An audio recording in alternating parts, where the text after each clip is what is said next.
What up? What up? What's going on, everybody? The Redshirt podcast is back again for another episode. Another week of college football is down, and yeah, it continues to be a roller coaster type of season. I am your host, DG. As always, I would normally say, follow me at Keep It Prolific, but unfortunately, this week some people decided to be petty with me after the Chiefs and Lions game and get me up out the paint. So don't follow me. Yeah. But my guy Trey, my co-host, is with me here tonight at That Way A16. Trey, how you feeling tonight? Feel better than you, brother, because I know you without your pride of joy right now. It's been rough couple of days. Monday night or Monday morning, after a great victorious weekend for me with both my Longhorns and the Chiefs getting victories. Of course. Yeah, I probably said some things about Brian Branch that I probably shouldn't have said. And no, you said it. You said it correctly. You said some stuff about Brian Branch. That's it. Well, maybe I that actual part.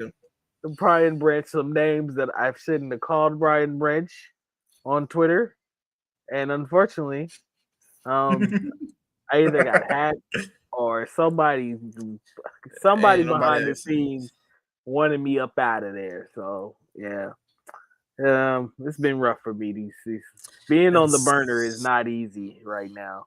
But yeah, if you want to go follow my burner, it's Puppy Brian 8. Go follow me. Puppy Brian 8. Yeah. Anyway. But yeah.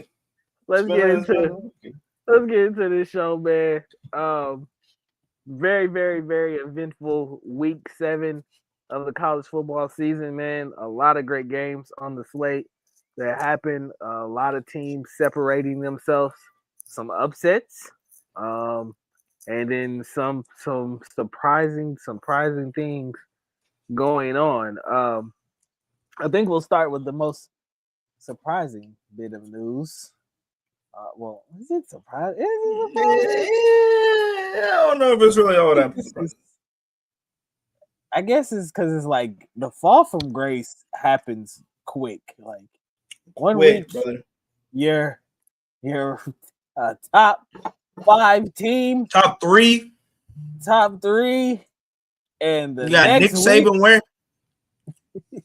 Nick Saban's wearing the stuff. Yeah, getting fired. Life. Go ahead, Danny, your stuff. Yeah. So Penn State head coach James Franklin was relieved from his duties as head coach of the Penn State Nittany Lions after a what would you call it? A really embarrassing defeat to Northwestern University. I don't even think embarrassing is enough. Yeah. That was y'all know I was rock bottom. That's what it was. Yeah. I was rock bottom. It was losing to UCLA is one thing, especially with all the hype that kind of UCLA had this year, going in with Nico and whatever, Losing to Northwestern is a choice. And I think that's how the alumni and the staff at Penn State kind of felt.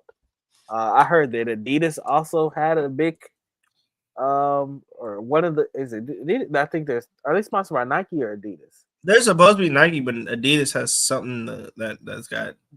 Yeah, I heard Adidas had some part of it as well, that they want him out of there as well too, and they were willing to pay most of the buyout at this point. So yeah, James Franklin is no longer the coach at Penn State. What are your thoughts on him getting fired? Give me 1 second. I'm posting our stuff out. James Franklin. This is what I call like the drop off. AKA we put him in the dirt. This definitely a put him in the dirt episode. James Franklin, you went from here last year, a year ago. Let's get back to the screen. Cannot see nobody. My bad. Hold on. We back to it. We flipping it out. We flipping it out. My apologies. Oh, that's him. It was we sorry y'all. Sorry. We're fine. James Franklin, buddy, you were up here. You were in the college football national championship, or you were in the college football playoff Final Four, semifinal. Everything was looking good. You got multiple draft picks in the league. You got them producing all of that. You're up there. You're up there. Almost. You were in the undefeated ranks till you lost to Oregon on the whiteout. Actually, they might have lost one game. You were up there though. You were number 3 in the country, number 2 in the country. Then you come back. Don't look at the box score, ladies and gentlemen. This was a shellacking. Yeah. UCLA put the whips on them. You know what I'm saying? BTA. Yeah. You guys making a game. Hey, guys, we're going to come back. We're going to be fine. Then you saw Northwestern. Ladies and gentlemen, go look up Northwestern's record. They might be 4-2 right now. You'll be like, oh, Northwestern is a good team. Northwestern, a year ago, was at the very bottom of the Big Ten. And then, not only that, prayers up to Drew Allard. You lost Drew Allard for the season. Before that, you lost Bo Prabula to the portal, who ended up going to Mizzou. Then, you sitting over there, you got all these people on that. Oh, Penn State, Penn State. And you got beat. You got beat bad. I don't know what to say about it. We knew there was some issues there. We both called them frauds. We said that these were pretenders. These aren't contenders. These are pretenders. And now James Edward Franklin. I don't know his middle name. I don't know what his middle name is. I just came up with it. James Edward Franklin.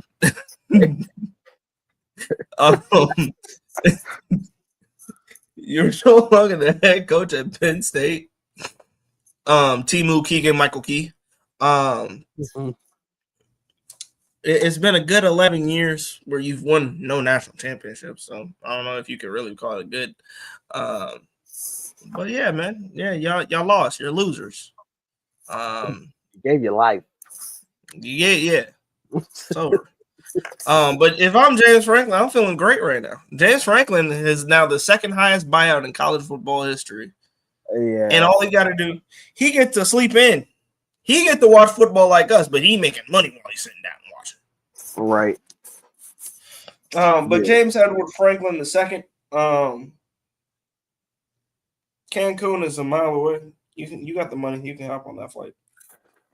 Yeah, I mean the buyout, is obviously it's gonna help at this point in time, but still, man, to lose what was it, 3 consecutive games at Penn State, there's no way you're keeping your job after that. So yeah, once they lost Drew Allard, the season's over. His tenure is over, and just time to move on. I've already heard some names being brought up for that vacated job at this point in time. Urban Meyer is somebody that they've been continuing to try and get Urban to come back. I heard Urban Meyer. Maybe they can convince Saban to come back, and I told him, I said, I don't know where you can. Yeah. I also heard Marcus Freeman could be a potential candidate as well too. And I sat there and I said, you're gonna go get James Franklin again? Young James Franklin. What has Marcus Freeman done at Notre Dame? Instead of being in the semifinal, he got eliminated in the final. Right? I guess. I mean, made it to a national championship game, I guess, but still just hasn't been able to win the big one at this point. But, I guess if you're gonna go in the route of a younger guy, then you probably would go with Marcus Freeman. Um, I would assume that they're going to really try to allure Urban Meyer back to Big Ten football somehow, some way, and I think he's going to massively probably turn them down. But we'll see what happens with the Penn State job. At this point. Yeah. Go ahead. Yeah, go ahead. Keep on. That was probably the biggest surprising news to come out of the college football season. Hey, Penn State. Season. Get Eli Drinkwitz name out your mouth. Yeah, he's not going. I don't think drinking leaving the zoo. Don't you know? No. But yeah, let's go around the slate and give people, in case you missed anything. Number 1 Ohio State went on the road and put a beat down on the Fighting Illini. Go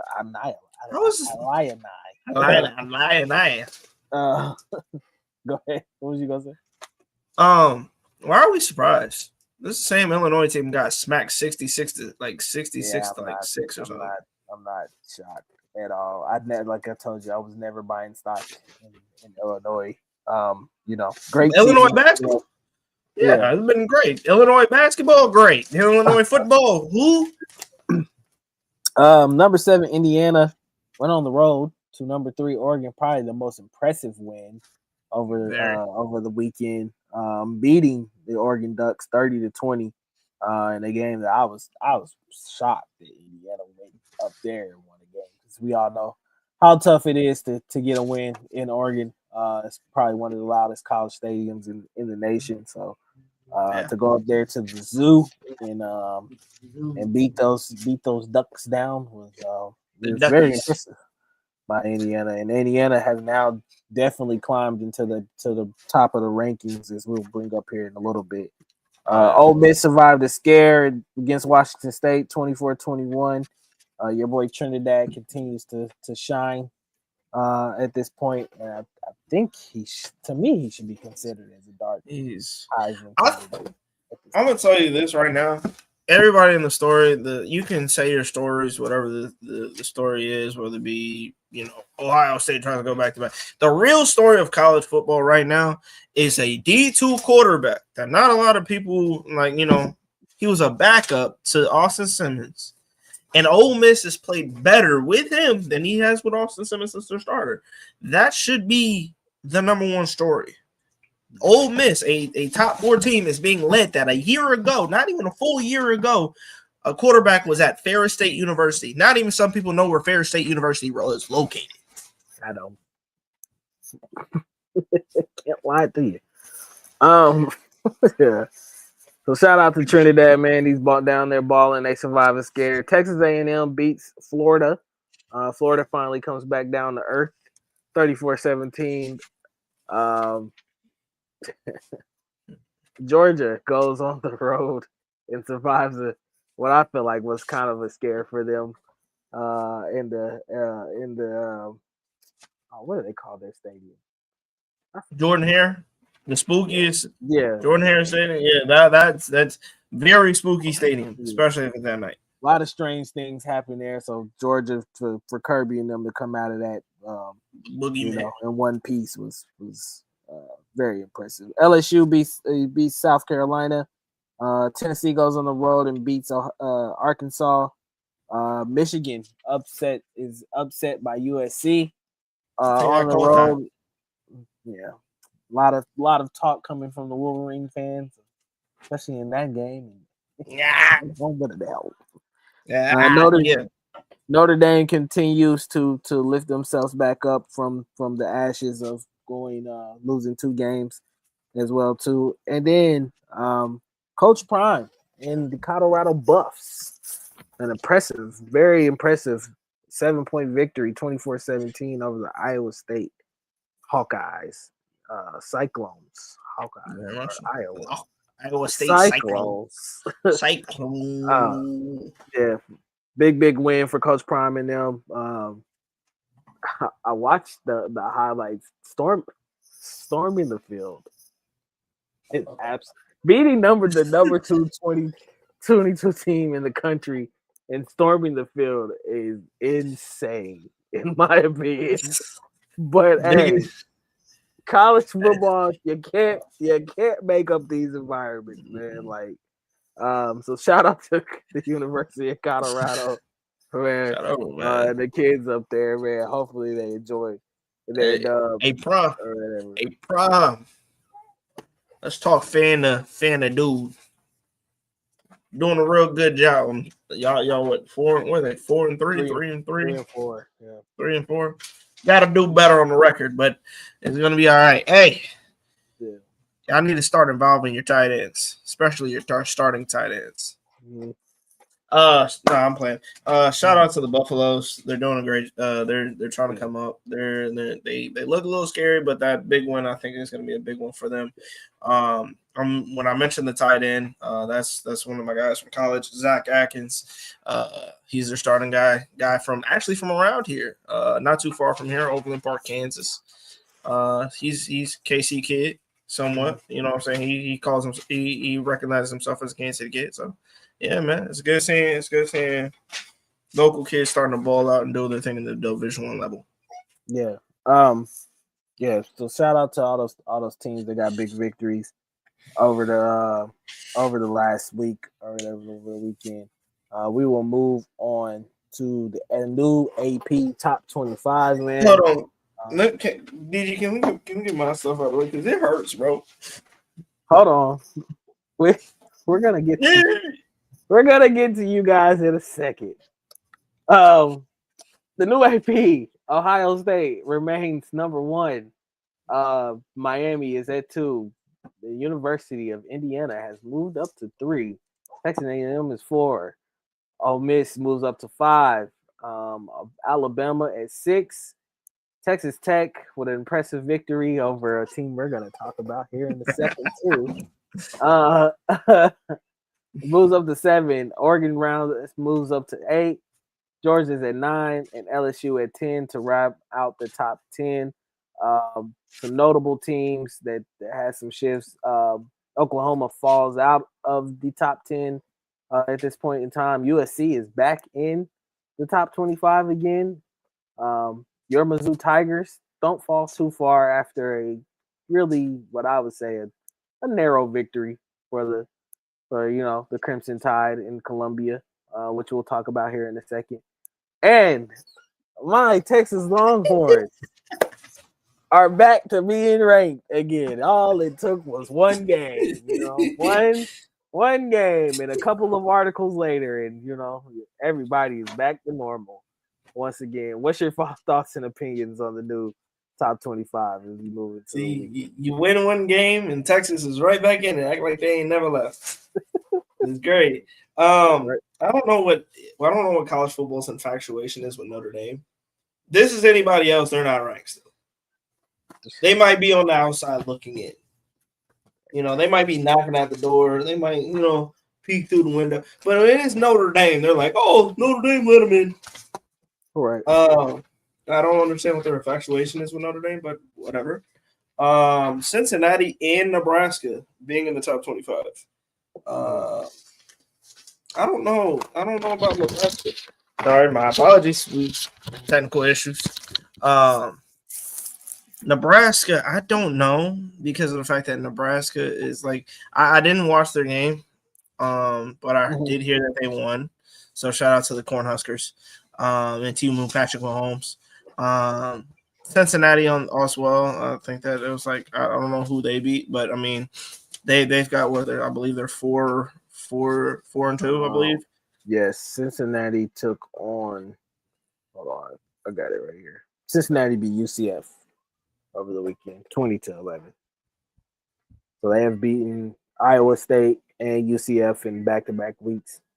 Okay, and I think they beat sole possession of. Are they first? They're tied for first in conference play right now. Okay. Michigan, I'm not surprised that they went off the board because I knew that they were going to lose to USC. I was like, I don't know why in the world they didn't just lose. They got BGA. Smoke. Which I told a Michigan fan this, and I knew it. I knew it was going to happen. I said, here's what's going to happen, Michigan. Michigan fan. You're going to lose to USC. You're going to go missing off this app for a little bit.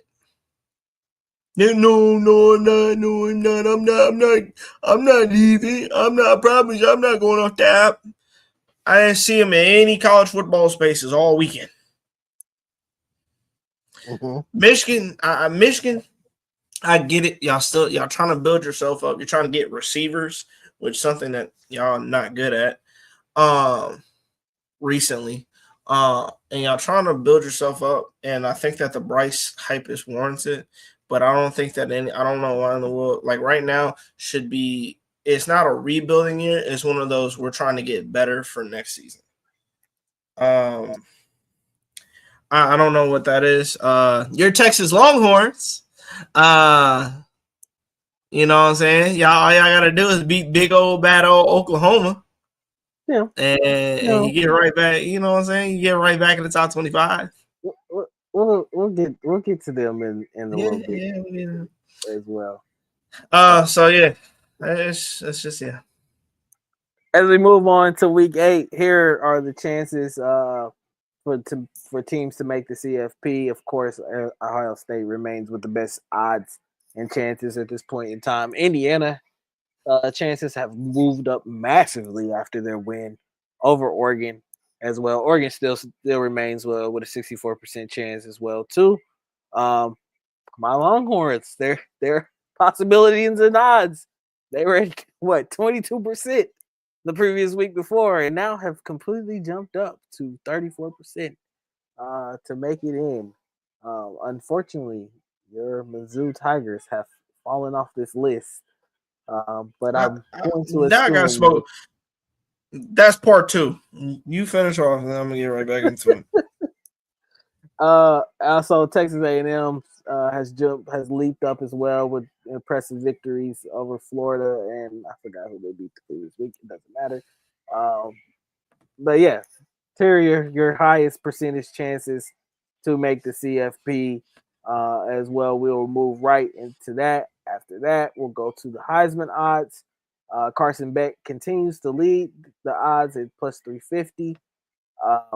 Fernando Mendoza has moved up the list after his impressive victory in the zoo on Oregon. Trinidad Chambliss, like I said, I think it's a dark horse at this point in time for Ole Miss. Is now has plus 2,000 odds. So a lot of good odds here for some guys, to make to be on this list. Jeremiah Smith continues to be the only sole skill position player outside of quarterback on this list still, which is pretty insane. So it tells me that a quarterback is obviously winning this award this year. What are your thoughts on the Heisman odds and where we're at in week 8? I understand the love for. I do understand the love for Carson Beck. I understand the love for Ty Simpson. I think that right now, honestly, I don't know why in the world that they're like. You put them at the number 1 team in the country, which means you think that they're the best in the college football. So if you're number 1 in the country, why is Julian saying that? Like, what is he, number 4 or number 5? Mm-hmm. You wanted to tell me that's like basically me saying, hey, the captain's doing a great job leading this ship through this storm, but he ain't the best captain out there. Right. He's going through the toughest of the times, doing his job. I don't know how the world Julian's saying it's not number 1. I'm saying this as a Missouri fan. I have no beef with Ohio State. I have no beef with nobody. But honestly, I think that especially with this kid, this is his first year as a quarterback. I get it. Ty Simpson is doing the same, but you're hyping up. You're putting the guy who's been in college football for 5-6 years at number 1 over 2 quarterbacks who have continuously shown off and on that he's sitting over here and he's playing really good football and you got them down lower. I don't understand. Me personally, Carson Beck is not my quarterback for Heisman. My quarterback for Heisman right now goes Julian Sayin, Ty Simpson, and Trinidad Chambliss. I know, like, a lot of people, well, that's a Big Ten and 2 SEC schools. But I don't, like, the thing about that is I just don't understand it. I think that it's weird that you're the number one team in the country, but your quarterback's not top 3. Like, your quarterback's not even, like, number 1 or number 2 for the Heisman race. Just weird to me. Yeah. Yeah. Yeah, I don't know how Doofy continues to stay at the top of that list at this point in time, but you know, it is what it is. I guess when you're top 2 team in the country, you get those kind of accolades at this point. So shout out to Carson Beck for remaining at the top of the list. Don't think that's gonna remain the same throughout this season. So we'll see how it goes. Anyway, moving on. A lot of eventful games this week. And man, the Mizzou Tigers. The Alabama Crimson Tide, Ryan Williams and Ty Simpson walk into Columbia and get a dub, even without Ryan Williams never touching the ball. What a crazy event. This was a really, really close game. I got to see pretty much majority of the whole game, but I'll let Trey get his bars off about, you know, the loss to the Crimson Tide. Number one, I wanted to start off by saying good game to Alabama. Alabama has continuously shown why they have one of the best passing offenses in college football. I'm not upset. I'm going to tell you why I'm not upset. Because a lot of teams and a lot of fans from Alabama and other teams in the SEC, they were sitting over there trying to tell me, oh, so what, you think Mizzou's going to beat Alabama? I held my breath. I held my breath because I was like, you know, I think that especially coming into it, I thought that it was going to be a really good game. I thought it was going to be a low-scoring game. It was a great game. I think that especially on this drive that you're looking at right now, the first initial drive, we played really good ball. We did a great job not only establishing the run. Ahmad Hardy was able to get some steam underneath him. Bo Prabula was able to do what Bo Prabula is good at, which is being a runner, which means that and especially with the route concepts, it was really opening up the field. It was really opening up the field for our rushing attack. You finished off the drive with it. You did a phenomenal job. I don't know why in the world Kirby Moore. I love Kirby. I love him as an OC, but I do not know why in the world he went away from Brett Norfleet. I don't know how. You used the tight end in your initial drive. That was the one who scored you your first touchdown. You clearly know that Bo he's got a good rapport with him. I didn't really trust Alabama's linebackers against this. I thought if anybody was going to beat us in that Alabama defense, it was going to be their secondary. Kirby Moore, I'm a little upset that, number one, you didn't use your all-purpose back, the best back in college football. Yes, I'm still saying that after that game. He is still the best back in college football. I don't know why in the world you went from that. I don't know why you went from Brett Norfleet. I don't know. I get it that, you know, Alabama's got good secondary pieces. I can understand, you know, Kevin Coleman not really getting the ball out that much. But, bro, the one thing Bama is not good at is covering fast receivers. Zach Branch had a field day against them before us. Kirby, you got to be able to use him in jet motion and put him out. A throw that Bo missed. He was extending the play. Speedy gets right behind the defense. They're peeking. If they're peeking, you throw that bomb over Baghdad. I'm cool with that. I don't know why in the world Kirby didn't try and we didn't throw the ball down the field. That's the one thing Bama is not good at, is covering down the field. Yeah. And you got a kid with 4.3 speed from Texas. That's my biggest gripes there. People asking me about Bo Prabula. I'm not mad about how did he play his best game? No, he did not. He did not play good in my eyes. He played okay. I told the Mizzou group chat. I said Bo played a C to C minus game. Average is fine. For hold on, give me 1 second. Yeah.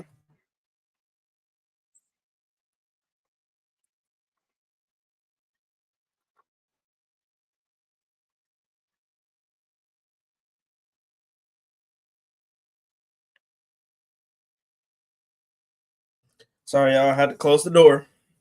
Bo played a C game. Let me just reset.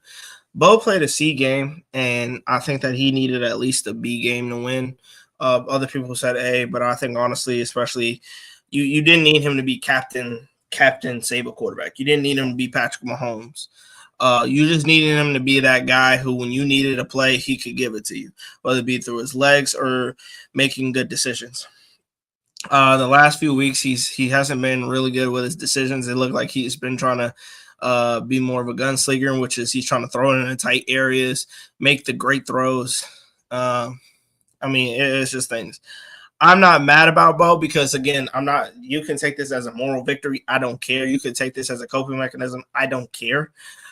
Bo is this is his first year for Bo Prabula to play starting quarterback. There's a lot of things, DG, that you and I both can agree on. There's things you cannot teach at the quarterback position.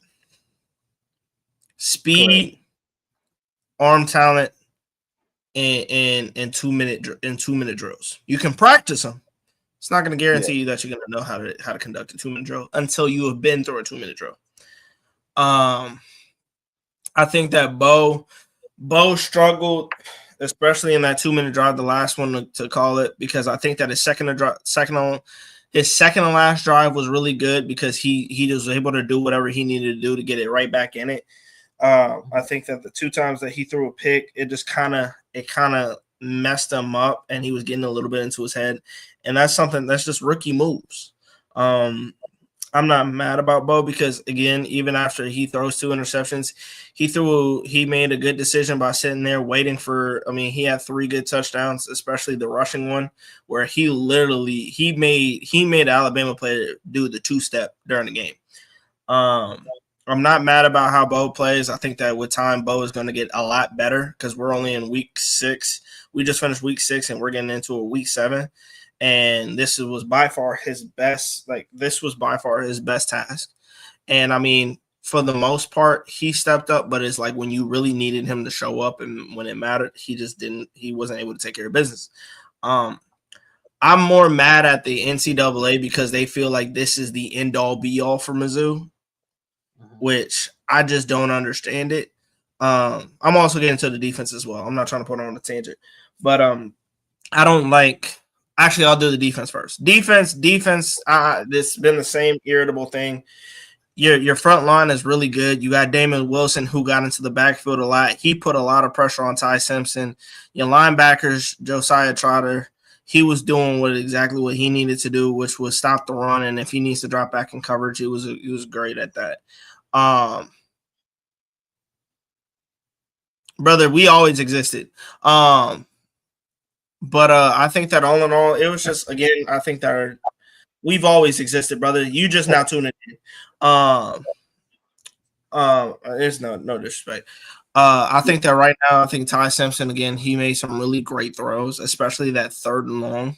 That third and long was a lot. There was a lot on the line. The game was essentially on the line. If Mizzou gets that stop, I have no doubt that Mizzou is going to go down the field, score 7, and win that game. Yeah. There was a lot of pressure on him. Damon was coming off the edge. Zion was coming off the edge, which I'll get into Zion in a second. I think that all in all, Alabama's offense was just really that good. Now, Zion Young, I'm going to look at you right now when I say this to you, brother. Zion, on Bama's initial drive, y'all was smacking stuff. Y'all was stopping the run. Y'all, anything that Alabama was trying to do, you were shutting it down. You had a 2nd and 10. They throw a wide receiver screen. Y'all blow it up. I think it was Santana Banner or somebody. Y'all didn't. You blew up the play. They got a 3rd and 15. But The one thing you don't do in college football that they will flag you 99.999999%. They will flag you if you stand over a player. Don't do that. I get it. You know exactly who you're playing. You know exactly what it means if you win that game. You got to be smart enough to not do that.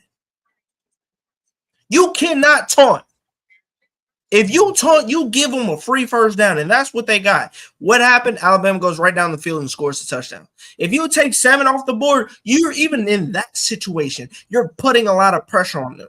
Because I had belief that if Mizzou gets off the field where they were standing at, Alabama was going to give us good field position. You got to be able to think. You got to be able to think, son. Because that right there made a huge difference. Now, the other thing I will get at is the college football crew. We went for it on a – we would go for it. We had a fake punt on a 4th and 3. We had I believe it was Jamal Roberts. He came off that edge, and he was real close, and he stretched out. But because of the camera positioning that college football has, I promise you this right now. Y'all can tell me I'm being a fan or whatever. I fully believe that was a first down. Y'all can tell me it wasn't. That right there, I fully believe he stretched out and that was a first down. But because they had it angled, instead of right down on the line, they had it at an angle. But they said he was short. DG, everybody and their mama saw it and it was like, we thought that was a first down. Right. Then that makes a difference. I think that I'm not going to sit over here and play the ref game because, again, stupid penalties by us. Bo not being prepared for that moment because, again, he was a first-year starter. It was a lot of things. I just don't like how the NCAA is trying to portray it. Yeah. We lost by 3. Bama was minus 3.5 favorites. We covered the spread. But they dropped. You saw the FPI rankings. You saw the college football rankings. They took us out of it because of that. Yeah, they took us out of that. Now we dropped only 2 spots in the AP polls, but they took us out of it. They don't think that we're gonna make the college football playoff now. Yeah, over a 3-point loss to one of the best teams in college football. Yeah. All I know, a Bama fan in a Twitter space said it. He said Missouri's going to pop one of 3 teams. It was going to be Bama, Texas A&M, or Oklahoma. Mm-hmm. I fully agree. I'm not wavering that one bit. I think that we still have a lot to prove, and I think we're going to prove it. Yeah. I look. I was impressed with what Mizzou was able to do on Saturday. I thought you guys hung tough, especially against what a lot of people would consider in the college football land a blue blood. You know, a team, a school that has had a lot of success, especially as over the last 2 decades or so. Yep. You know, so I thought you guys played a really tough game. I think once they kind of went up double digits on you guys, I think that put you guys in kind of a bind because we started running the ball, DG. Yeah, and I think it's hard for your guys. You guys aren't built to play from behind. And that's just me being kind of. I'm not for sure trolling or anything. I just don't think that Mizzou is capable of throwing themselves back into the game. All right. The one thing, go ahead. Yeah, I was just gonna say the one thing you can put up what 1904 just said. The one thing that, yes, that made a major part. I don't know what a lot of people say. Marvin Burks is his second year. I think he's a sophomore or junior. Marvin Burks makes a huge difference in that safety rotation. But my whole thing about this thing is what Kirby and what Drink has been doing the entire year is he's been teaching balance. Not only effectively throwing the ball, but effectively running the ball. When you go into a spot to where you're down a certain amount of digit points, I think that I saw when they said we didn't run the ball not one time in the last 11 minutes and 38 seconds of that game. Yeah. Which I don't know why, because Jamal Roberts' big run against them helped set us up in a spot where we did go down and score. You got to continue running the ball. Yep. Because I get it. You had a minute and something seconds left. You have 3 timeouts. If you have 3 timeouts, you can run the ball. And again, I don't know if people understand that. In college football, when you get a first down, they move the chains. So they stop the clock. They stop the clock so they can move the chains. You have basically a mini timeout there. Right. You have to continue running the ball. Mm-hmm. Because if you run the ball, that's Bama's weakness. They don't know how to stop the run. Now, they made some good adjustments slowing down Ahmad Hardy, but what we didn't do was one of our players even said, that's the college football version of Sonic and Knuckles. We have 2 backs who can effectively run the ball. You have to continue running the ball. Yes, where 1904 just said as well, time of possession matters. We got beat by Alabama in time of possessions by about 12 to 17 minutes. That does not win you a game. The fact that they beat us in time of possession by so much and they only won by 3 means we really should have won that game. Yeah. I don't understand it. I think that right now, a lot of teams, our team, our fans, they're looking at Kirby more sideways right now because they're like, brother, you did Luther wrong in his senior year or his last year here. You're not getting Kevin Coleman the ball. Kevin Coleman was a guy that we really wanted to lean on because that's our Luther Burden. He's got number 3 for a reason. That's our version of Luther Burden. You didn't get him involved. Keese was needed to be used a lot more. It was just a bad showing, but I'm not sitting over here. I'm not going to stress about it. Yeah. Am I back now? Am I back? Yeah, you good. Okay. Yeah, I feel like you guys are right there on the cusp of pretty much a pretty impressive victory. And yeah, once they went up double digits late in that game, I knew. I was like, ugh, this is gonna be tough for Mizzou to get back into. Although I think you guys did show a lot of fight there at the end. Still making that a 3-point game. Still had a chance to do something and try to tie it and win it. But it is what it is. I think you guys still a very, very young team at this point. And I just think Bama's kind of pedigree and experience just kind of outlasted you guys at that point in time. And I don't think this is a victory that to me, in my opinion, or a loss to me, in my opinion, that should knock y'all out of playoff contention, or should have really put y'all that far down in the rankings. I don't know what they're doing with the AP this year, so I'm not even paying attention. We went from 14 to 16. Yeah. We lost by 3, and we went from 14 to 16. Georgia almost lost. A lot of other teams lost, but we went down 2 spots. Yeah, it is what it is. I think you guys will definitely be able to bounce back. Who do y'all have in your next game? We're heading to Jordan here. Night game. So we're at Auburn. Spooky place. All right. Spooky place. We'll see what happens. And Auburn, I still think you guys should be able to go down there and get a dub and get a win. But Auburn is definitely in shambles right now because they should have beat Georgia. But it is what it is. Got to go beat a bad team at this point in time. So, the Zoo Tigers keep fighting. You're right there on the cusp. We're gonna move on to another local team. Your turn. Let's just give context before we talk about this team. I tell this school every year. There will come a point in time.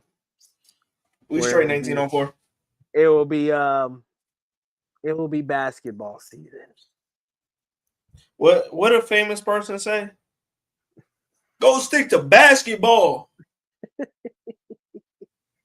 And I think, for the bang. for the Kansas Jayhawks,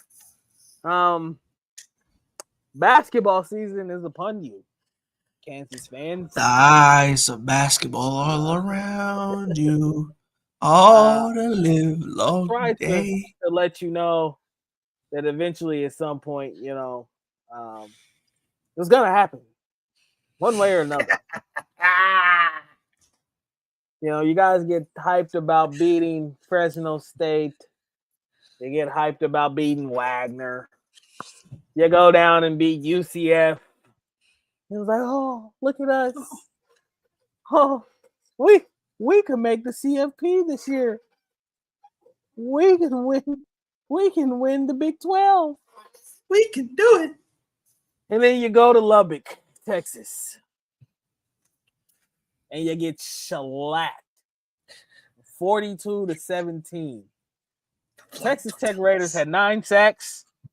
Cameron Dickey rushed for 263 yards on you, and you got blown out. Just absolutely eviscerated. And oh man, it was great to see, my timeline for what I could see, especially since my Twitter is gone now. But right. Great to see KU fans being back in shambles about their football program. Yeah, so try to let you know, stick to basketball, lead the football for, other schools at this point in time. I got a lot to say now. I got a lot to say about this one. Go ahead. I'm gonna speak to a good friend of ours. Shout out Mark Gunnels, who works at Fox Sports. Mark fixed his mouth. You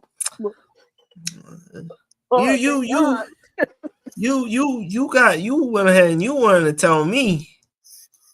You wanted to tell me. Appreciate it, 1904. Appreciate it. Mark Gunnels, you went and told me and other Mizzou fans, JD6 would have won you that game. JD6 is Beaufort Village as an athlete. JD6 is a better quarterback. JD6 barely passed for 100 yards in the first quarter. Yeah. Actually, in the first half. My apologies. In the first half. Yeah. Wow. If we're keeping it a buck, DG, Texas Tech lost their starting quarterback, right? Mm-hmm. Early. Not late. Yeah. Early. Man. You lost. When he was in the game, you were down 21-0. Actually, I think it was 21 or 22-0 because they went for 2 on you. Then you worked your way back. He couldn't throw a pass. The backup couldn't throw a pass. Then the running back said, hold on, we're back now. Y'all thought y'all had a chance? Oh. You listening, Mark, you were listening to Mizzou fans who don't even show their face. And you were telling me how much better of a quarterback Jalen Daniels is than Bo Prabula? JD6. JD6 is what they used to call him. JD for Heisman is what I used to hear. Mm-hmm. You stink. You stinky. You're 3-3. You're 3-3, and your worst loss. The best teams that you played, you lost. At Missouri, you lost. At home against Cincinnati, you lost. Then you had at Lubbock. Flying tortillas is everywhere. Flying tortillas are everywhere. Flying. Y'all throwing them everywhere. And your running back was acting like a Dave Linsanity. There ain't no Linsanity to it. If you're talking about Jay Linsanity right now, absolutely. You're not talking about the old days. Insanity, how they lost. Insanity is absolutely how they lost. I looked at. They were like, "Oh, what's the spread on that KU game?" DG, I thought it was minus 21.5. It was actually minus 14.5. At this point, they should have put it minus 21.5. It was that bad. Yeah. Right. Yeah. What a disastrous showing for KU football. For what I Get heard, Mizzou's name out your mouth. Yeah, a lot, and I can attest to this. After Mizzou lost, KU, y'all was talking. I was outside. Talking. Yeah, I was outside.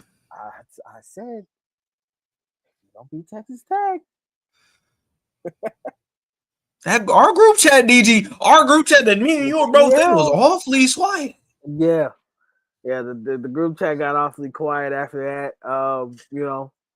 Shout out to the Texas Tech Red Raiders, man, for a big victory. Hold on. I'm sorry. I got a lot to say. Hey, Mark, I'm going to tell you this right now. You line up with Bama. Bet you don't even make it a halftime. Yeah. I keep saying SEC football, I think, is a little bit different from every other conference. No disrespect to the Big 12 or anything like that, because, Texas at one point in time was a part of Mizzou at one point in time. Mizzou was part of that conference. But, everybody can't hang with the big boys. This SEC bowl. Yeah. So, shout out to Kansas Jayhawks, and their and basketball season being upon them in Lawrence, Kansas. Shout out Baker Mayfield. I need that clip for a whole week. Every time they lose, go stick to basketball. Go hype up Darren Peterson. Yeah, the midnight and fog should be coming up soon for them. Happier times will be in Lawrence here soon because it ain't coming from football. They definitely ain't coming from football. Y'all didn't even sniff the Big 12. And then we'll move on to another great game on the weekend slate. A lot of criticism for this team. The eyes of Texas are around from yours truly. Headed into this game, man, the Texas Longhorns defeat their rival, their foe, the Oklahoma Sooners, 23-6, in a very, very impressive victory. And I'm just, for right now, I'm gonna roll it. Hold on, I feel like I need to talk to you about it. DG, they were talking about John Mateer was coming back for this game. Yep. They said John Mateer's coming back. Texas has looked real scary. Arch Manning ain't look like Arch that we need. Good old Archie is Cooper Manning's son. Yeah. We watched the game. You know what the New York Times said? What the New York Times say? He's a bottom 5 quarterback in the nation. The Arch Manning is the problem. Say it ain't so. He's the Archie? issue. Archie? Yeah. He's the issue. Yeah, man. I'll look. I just want to say, first of all, I want to congratulate, these kids on responding to the adversity all week. Because they were getting, I ain't gonna lie, they were getting cooked in the media this week, especially Arch Manning. Arch Manning was definitely getting roasted in the media, especially after a very disappointing loss to Florida. So a lot of smoke, going into this game. I will say this. There was a point in time where I knew we're going to win this game. And it happened before the game even started. Oh, tell me about it, DG. The Oklahoma Sooners are walking off to the tunnel. I don't know if a lot of people know about the Red River rivalry or whatever. Both teams share the same tunnel to come out for the game or whatever. So both teams have to walk back up the tunnel after warm-ups to get back up to the locker rooms. And Oklahoma decided that they were going to talk a little smack. That they were going to come to our sideline and try to bully us. Oh, man. Things flipped on their head, bro. Look at all And that it was burnt so orange. glorious. It was very glorious, man. Started the game, I will say, it was a little bit rough, especially on the offensive end. Texas just put themselves in some very extreme predicaments, being behind the chains a lot, especially with some very bad penalties from that young offensive line. I keep saying that this team can't play. They can't play behind the chain. I mean, there's really no team in the nation that can play behind the chains, if you ask me. You can't win on 3rd and 20 something, 2nd and 23, or whatever. Like, no team is overcoming that. So they literally have to stay on script to win games like this. To beat the Oklahomas of the world. And I think second half we did a tremendously lot better job of this. I think our offensive line really grew up in this game as well too. And it was very, very big confidence boosting game for a lot of our young kids on this team. Malik Muhammad came back this week, our best cornerback in that secondary. 2 interceptions on John Mateer. John Mateer. John, we need to have that conversation about John Mateer. Yeah, look, I'm not making no excuses for John Mateer. As you see what the title says, put him in the dirt. If he was healthy enough to go out there and play, put him in the dirt. I don't care about the injury. I'm sorry. I don't want to hear that as an excuse or anything like that or whatever. He was healthy enough to play, so you guys felt like he was your best option to win this game. And honestly, he wasn't. I think that Michael Hawkins probably should have started this game. I don't know if that would have went any better for you guys, but at the end of the day, John Mateer looked like he was injured. He looked very, very out of sync with his receivers as well too. And I thought that there were points in times where Arch Manning proved and showed his flashes of his greatness and what he can really be in this game, especially on 3rd down. He was 11 of 12 on 3rd down, I think for 106 yards or something like that. I might be wrong on that the yardage on that stat, but man, Arch made play after play after play on 3rd down when we needed him the most. And then, the big run that he had to kind of seal the game and wave the fans goodbye.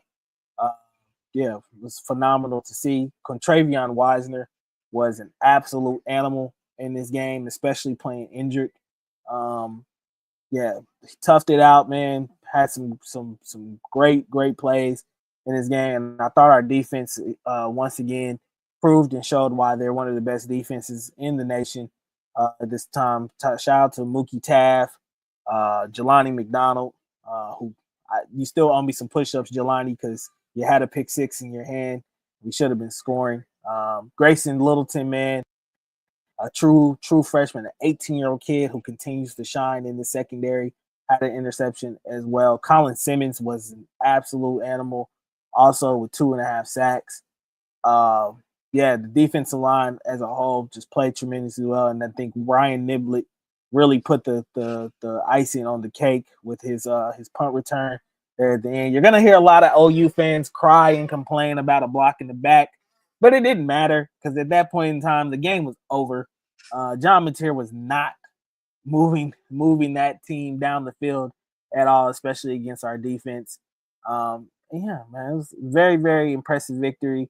It seems like everybody now has Texas back in their good graces again, and now they get the opportunity and chance to go to what I feel like is going to be a very tough environment and play Kentucky.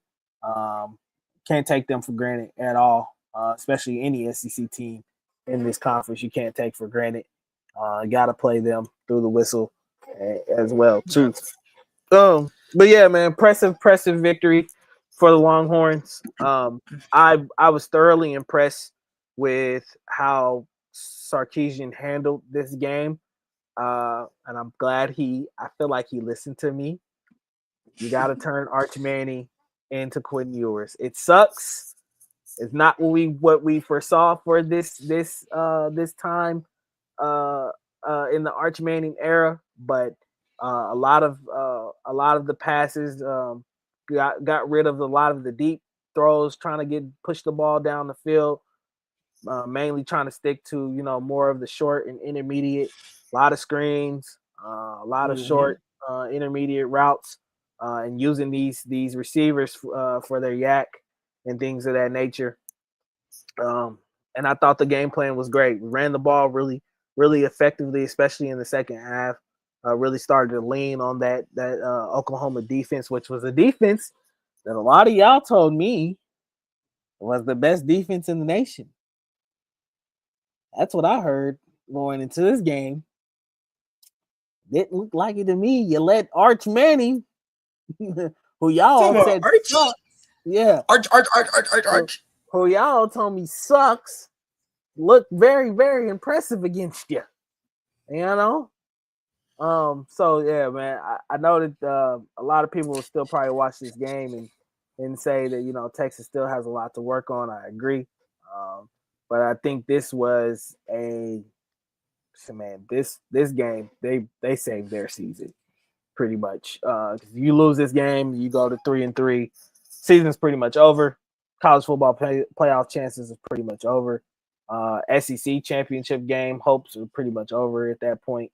And yeah, they continue to roll and get a big victory. And so I think hopefully now this pushes them to hopefully a run that they can go on. They still got a very tough schedule in front of them. Still have to play UGA. Still have to play Texas A&M, and Vanderbilt still on the list as well too. So yeah, not out of the hot water just yet, but yeah, definitely a great way to respond to all the noise from the outside media and fans of other schools and colleges as well, to respond to that and go and get a big victory against your rival, man. So sweet beating Oklahoma. Like, you don't understand what it's like to have the bragging rights, not only for the last 3 out of 4 years, but also the fact that Oklahoma hasn't scored a touchdown on us in 735 days. Oh, stop. That is 2 calendar years that Oklahoma has not seen the end zone. So yeah. You might want to get that fixed here soon. Steve Sarkisian owned you at this point in time, and you are his son. I am your daddy. You are my sons. You should refer to me as Papa. So make sure when you refer to me, call me daddy. Yeah. Anyway, that boy said BTA. Very much BTA. We'll move on to week 8. It's upon us, man. A lot of great matchups coming up in this week as well, too. We got Ole Miss versus Georgia, which should be a phenomenal matchup. 2:30 in the afternoon on ABC for a SEC. Very great environment. Alabama takes on Tennessee, which should be another great matchup. USC and Notre Dame will also play against each other, a rivalry game for them.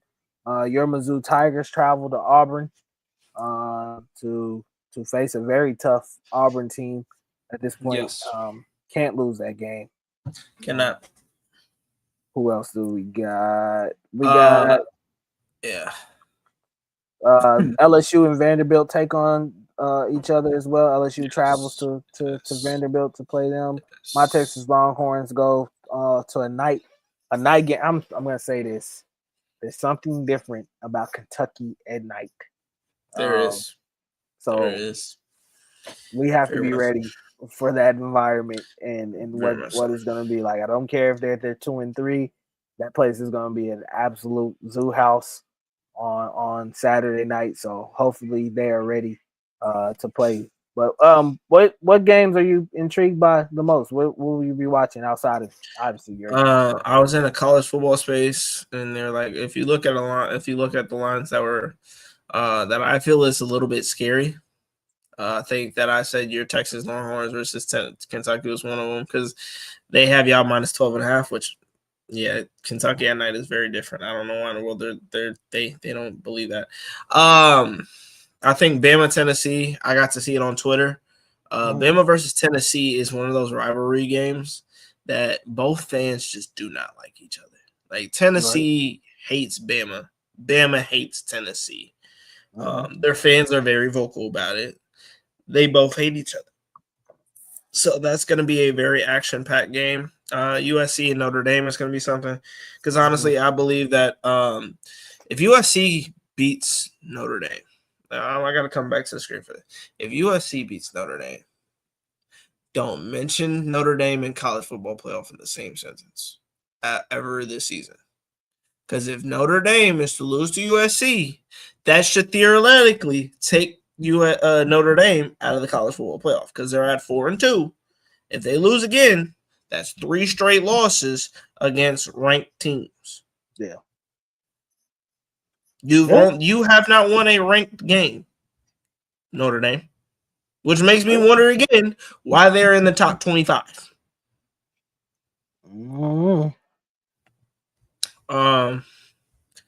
I just can't stress that enough because I guess it's just because it's Notre Dame that they keep them on there. But I think the other games that are going to be spooky, according to the spread line, like Georgia Tech being an underdog technically in this game against Duke is wild to me. Because I'm like, Duke being minus 1.5 is absolutely insane. It's just that's just weird to me. OU versus South Carolina. Look. Just because South Carolina may be bad doesn't mean that they might be trying to take somebody's chances out of the water. And you're talking about, we just talked about John Mateer, DG. John Mateer did not look good. Right. Like, they did not look good. If they mess around and lose to South Carolina, Oklahoma, that's a pretty bad loss. I hope so. I hope so. You know what that is? I think Georgia Ole Miss is going to be a good one. Something's telling me that if Texas A&M comes in there backwards, I'm not going to say they're going to lose, but it's going to look real spooky. Right. But honestly, Oregon, I think Oregon should bounce back. I think that our game is going to be a good game. I think that we're going to do whatever we got to do to win the game. But I think that honestly, the 3 games I'm going to watch for sure is I'm going to be flipping back and forth between USC and Notre Dame because I need to see if USC beats Notre Dame. Oh, my gosh, it is going to be a bloodbath. I'm going to take a look at I'm going to watch Tennessee and Alabama, of course. And honestly, the last game I'm going to look at is going to definitely be Ole Miss. I'm going to watch Ole Miss and Georgia for sure. Luckily, those Chicken Hawks are probably on a bye week because I was going to definitely be watching them as well. But y'all got so scared. They so lucky. Yeah, we'll see what happens, man. This should be another great week of college football. We're 8 weeks through the season, man. So we are getting closer and closer to finding out who's going to be in the college, who's going to be part of that 12-team college football playoff at this point. So the season is rolling fast. I did not. We're already almost through October, bro. So we're getting close. Before we get out of here, man, high school football, KC local action is going on. Shout out to your Winnetonka High School Griffins. 5-2? 5-2, proud of them. 3-0 in district play. Doing the thing, man. You guys got a big game, I think, coming up against Kearney. Kearney is in the league. Kearney, yeah. Big game Friday night, man. It sucks not being able to be on the sidelines anymore. Definitely, I love going to war with that coaching staff and with that team. But I do love I love supporting them from the outside in because I think that these kids deserve it. Brand new head coach Michael Cobbins. That's a guy that I definitely I got a lot of respect for. That's a guy that I think that is doing a very great job for not only that team but that school and that community. Like it's DG. We talk so much about teams who the term Rome wasn't built in a day is we use it a lot.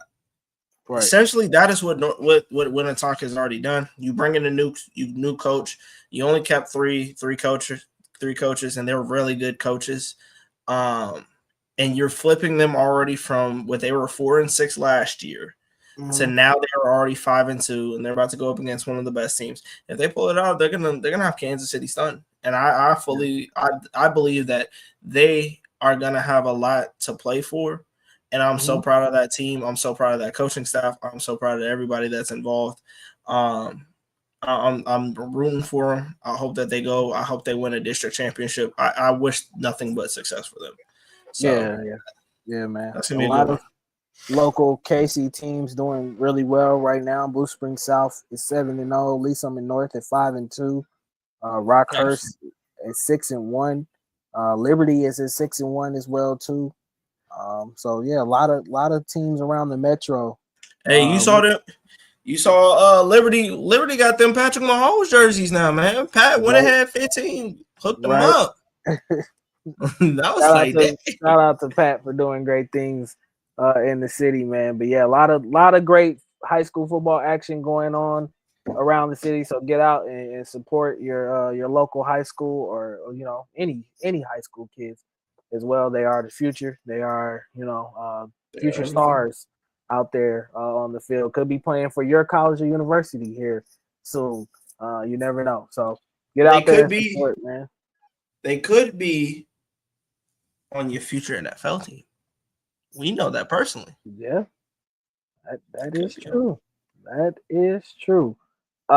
Let's pay some bills before we leave and get out of here. Underdog Fantasy promo code KingdomCast. Boosttober is upon us.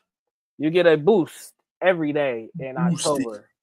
So go over there, sign up with the great people at Underdog. We got sports galore going on right now, guys. The MLB is going on. MLB playoffs is happening. NBA is coming back in a week? In a week, yeah. It's about less than a week, 6 days. Less than a week. NBA is back. And if your name is not Chuck, you might be putting money on LeBron. Right. Oh, Lord. Anyway, NBA is back. NHL is also heating up as well too, as they have started their season. Who else is college football? College football, NFL. NFL. Yeah. Go over to Underdog, man. Sign up with them. Use the promo code, and I'll put that up there again. Use the promo code Kingdom. My Las Vegas Aces. Yeah, the WNBA. Shout out to the Las Vegas Aces for winning the WNBA championship. Shout out to Asia Wilson. She's still the greatest. Greatest in the game, man. But yeah, man, Underdog has all of it, man. If you want to go over there and sign up, new users pay $5 and you get 50 in bonus credits. So use the promo code today to sign up for Underdog and have a blast with Boosttober. It's a great time. Yes, sir. Also, the great people at 5800 Truce Avenue, my people over at Wings and Things are still doing the game day box. Not Fridays. Right. As you saw, the Chiefs got a big victory over the Detroit Lions, which Detroit is still complaining about till today. Still upset and crying and gnashing their tears over. But you can raise your smile and things of that nature by getting yourself a game day box from the good people at Wings and Things. 10 wings, 10 tenders, and a helping heap of fries. Be the best person at your next tailgate by getting a game day box from the good people at Wings and Things? They got a new flavor, DG. Oh yeah, what's the new flavor? I'm looking. We gotta let me go take a look. I gotta take a look. They definitely from what we were told, Wings and Things is they got a new nice little flavor. I think it's a peach zing type of flavor. It's hold on, let me take a look. I'm sorry, we y'all know on our group chat, when you scroll through a group chat, you're gonna be scrolling for days. I was sitting over there. I was trying to find the link. I was trying to find the actual person himself. There it is. Bingo. Spicy peach wings. Okay. Peach flavor. Spicy. That is new. That is definitely That very is new. new. But yeah, man, go check out the people at Wings and Things. Like I said, 5800 Truth, Kansas City, Missouri. You cannot miss it. This is a historical. Give me a snack pack. Yeah, historical landmark.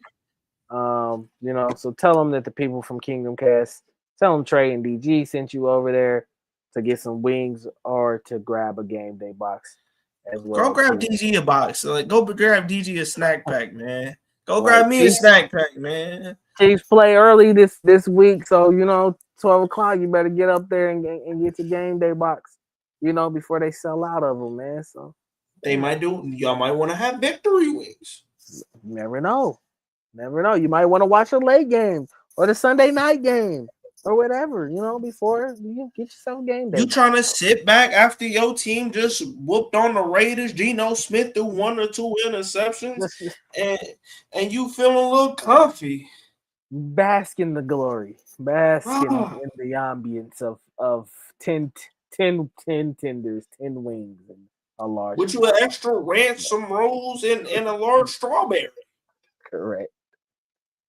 Well, yeah, man, that's gonna do it for us, man.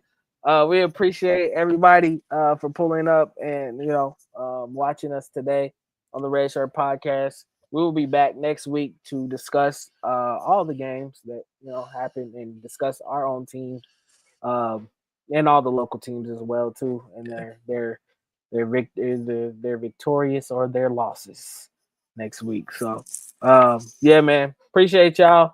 Love y'all, and hopefully y'all have a great night. We out.